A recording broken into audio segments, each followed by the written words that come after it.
দাঁড়াও দাঁড়াও, এই জল দেওয়া যাক।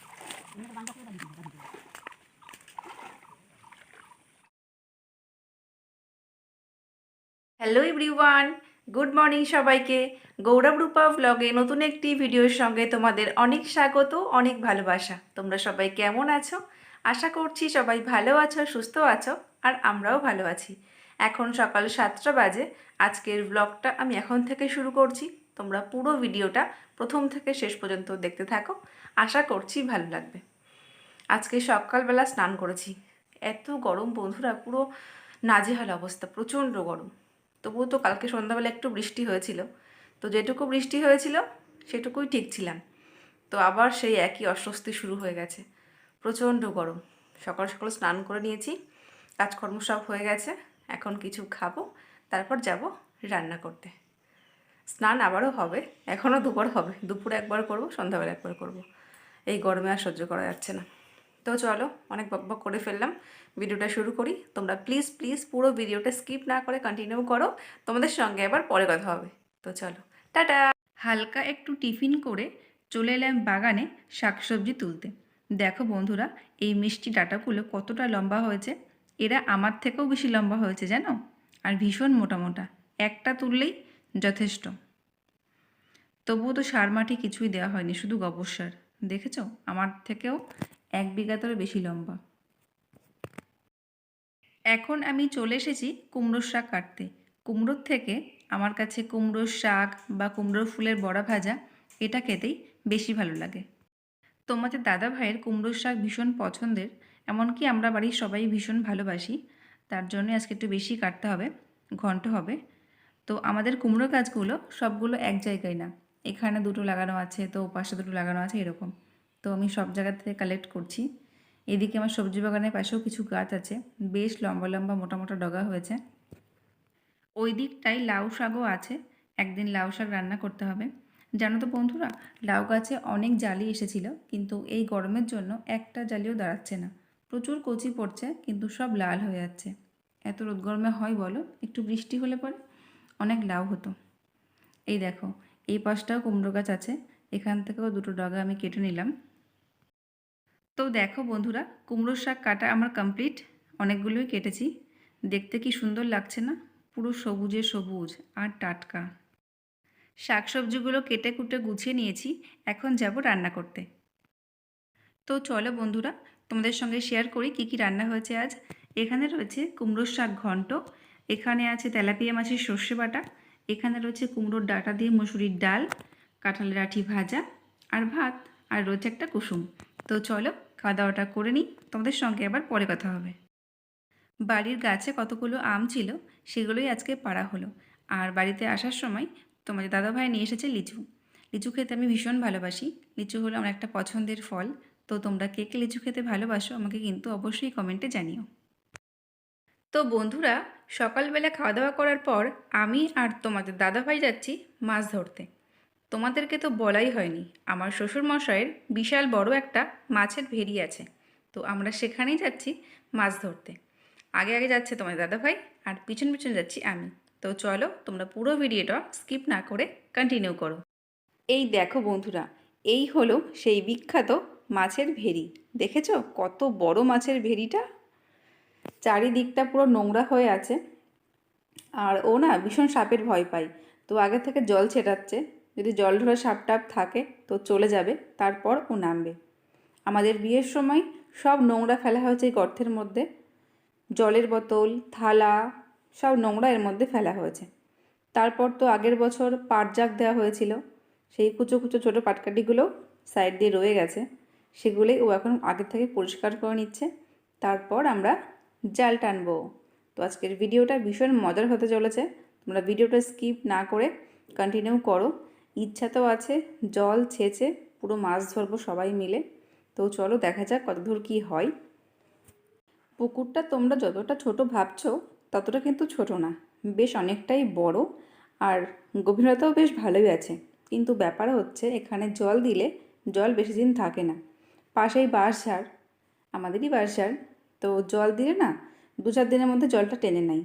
তার জন্য জল টল দেওয়া হয় না, টুকটাক পাট জাগ দেওয়া হয়, খাওয়ার মাছ এরকম ছাড়া হয় না। তো প্রত্যেক দিন আমি এখানে আসি ভিডিও আপলোড করতে, দেখি বেশ ভালোই মাছ ভাসে, লাঠা মাছ, কই মাছ। তার জন্যই বলেছিলাম ওকে যে তুমি বাড়ি আসলে আমরা মাছ ধরবো।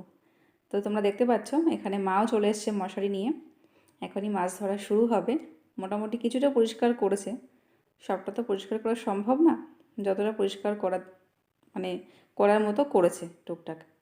তো চলো দেখা যাক আজ কতগুলো মাছ ধরা যায়। পুরো আটঘাট নেমে তো শাশুমাও নেমে পড়েছে। আমার না ভীষণ হাসি পাচ্ছে। ব্যাপারটা হচ্ছে পুকুরটায় যতটা এরিয়া তার থেকে আমাদের এই নেটটা বেশি বড়। নেটটা অনেকটা বড়, ধান টান সিদ্ধ করা হলে, তিল বাদাম বাড়িতে আসলে এর ওপরেই নাড়া হয়।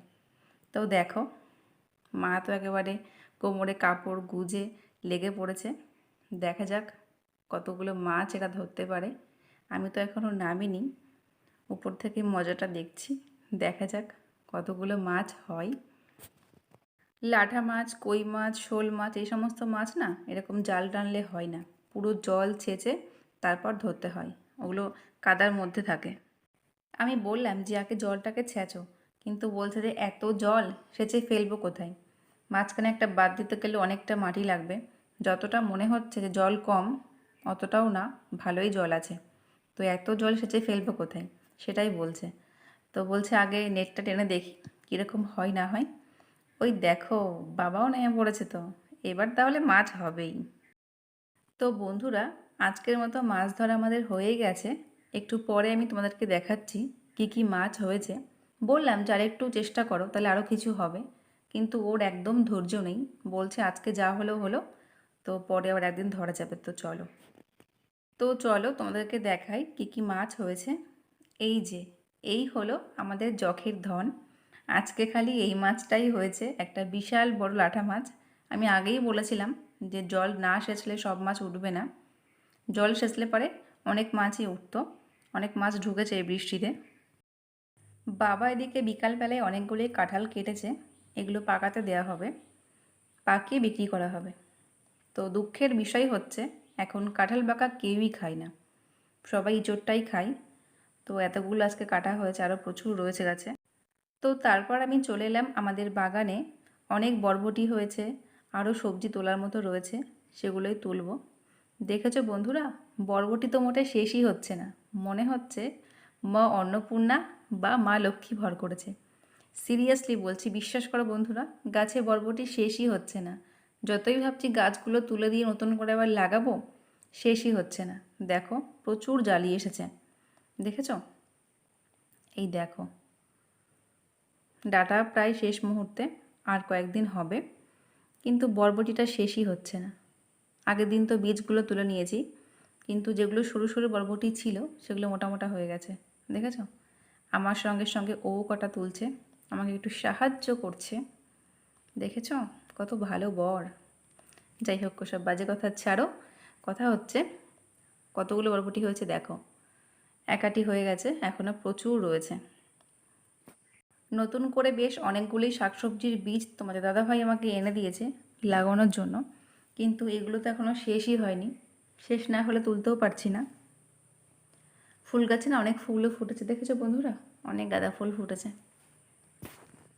তো জীবনে প্রথমবার আমি চাষ করলাম শ্বশুরবাড়ি এসে, যেটাতে আমি ভীষণ স্যাটিসফাইড। মানে সত্যি বলছি, বরবটিটা এত ভালো ফলন হয়েছে, মনে হচ্ছে আবার লাগাবো, আবার বরবটি হবে, আর খেতেও দারুণ টেস্টি, বাজারের থেকে অনেক ভালো। দেখো অনেকগুলো হয়ে গেছে, 2 আটিরও বেশি হবে। আরও যদি আবহাওয়াটা ভালো হতো, ঠিকঠাক বৃষ্টি হতো, তাহলে আরও ভালো হতো। এই যে প্রচণ্ড তাত রোদ গরম, এর মধ্যেও যে এত ভালো ফলন হয়েছে, তাতে সত্যিই আমি পুরো ফুল স্যাটিসফাইড। তো দেখো ভেন্ডি গাছেও ভেন্ডি হয়েছে, 2-4টে হয়েছে, ভেন্ডিগুলোও তুলে নেব। ভেন্ডি গাছ অনেকগুলো লাগিয়েছিলাম, সবগুলো না চারা বেরোয়নি, এই 2টো গাছের ভেন্ডি খেয়ে পড়তে হয় না, ওই 4টে 5টা 6টা এরকম হয়। দেখেছো কতগুলো বরবটি হয়েছে।